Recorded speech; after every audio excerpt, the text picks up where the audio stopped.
Hey everyone, hope your quarantine's been going well. I know for me at least it's been, going.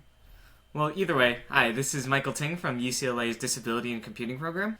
This is going to be a web series on digital accessibility, and specifically on PDF accessibility.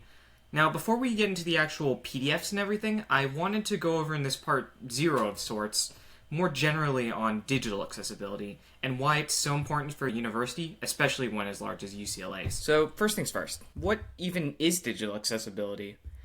Well, it might be first easier to ask the question than what is analog accessibility? What comes to mind? Things like elevators, brailing, or even those ramps to get on the bus. So, what's the purpose of all these features? Well, simple. They just help give more universal access to people with disabilities. Whether it be access to the bus, access to knowing what kind of room you're walking into, or even access to the next floor of a building. So what then should digital accessibility mean? Well, I guess it's the exact same thing as traditional accessibility, but on a digital level.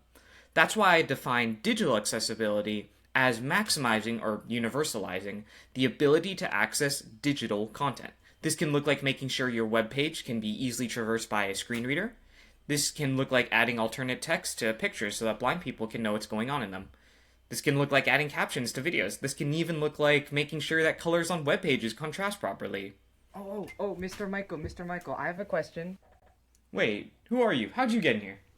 Yeah, what's wrong with PDFs? I mean, I use them every day. Aren't they kind of just words on a page? Oh, well, wherever you came from, good question. Yeah, I guess we are in the University of Zoom now. Well, either way, whoever you are, yeah, that's a good question. PDFs seem really simple at first, but unfortunately there's a lot more going on behind the scenes, and therefore a lot more that can go wrong. So just imagine it like this. You might be a blind student coming back from a day of school, and then you see in your email or on CCLE, "Dear class, please review this very important material that will definitely be tested on the final.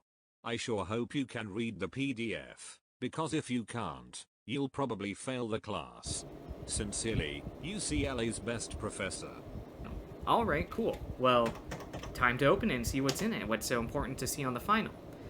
So great, we're just opening the document. But now... Warning, empty page.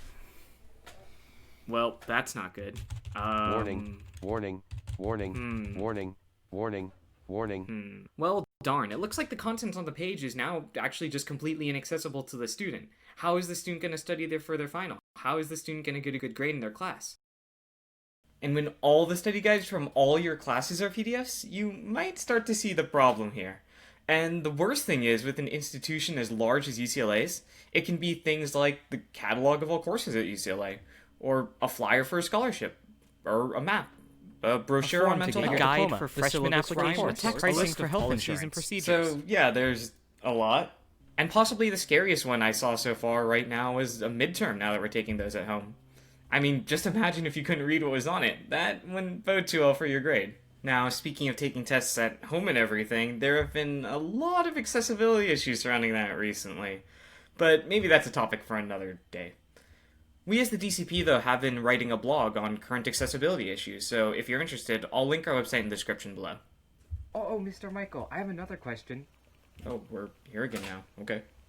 Yeah, like, that's great and all, and I get the problem now, but what is PDF remediation? I still don't know. Is there just a button that we click that says remediate the document?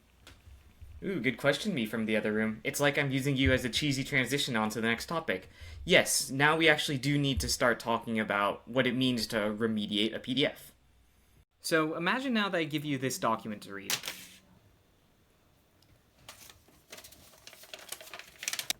Can you tell what kind of document it is? What it's about?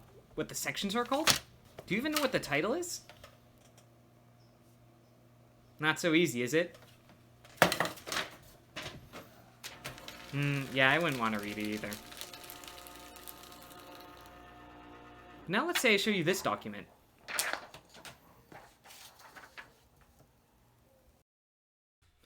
The title is easy to find, the sections are clearly labeled, there are images now, and at a first glance I can tell that this is an article. Like a breath of fresh air. So, what gave it away? What was the main difference between the two articles? Well, in the very bare bones text only article, all the text looked exactly the same. There's no indication of what words were the titles, or section headers, or what was just plain text. There's also no real indication of what images there might have been. Maybe worst of all, there are no breaks in the text as well, so it wasn't really easy to make out what parts of the text belonged to which section. But in the formatted article, we were able to tell exactly what text was the title and the section header simply because the text was bigger and up near the top. We could also even see nice things like links that were underlined and pictures that were nicely captioned. Now, these are features that many take for granted, that most people can make out very easily. But unfortunately, the reality is that most of the time, PDFs created this way often appear like that first unformatted document to screen readers, with all the text on the page looking the same, completely missing elements like images. This is when our remediation job comes in. We're going to be tagging this content, adding those missing labels like title or section headers to clearly indicate which text is title text or just plain text, so that the computer can read to a user that this text is paragraph text, or quickly scroll through all the different headings of a section. So yeah, that's what PDF tagging or PDF remediation is in a nutshell. And I think we're ready to get started. We're in for a bit of a ride, but I hope you'll strap in and learn a thing or two about how to make your documents just that much more accessible, well, for everybody at UCLA. I hope you enjoy.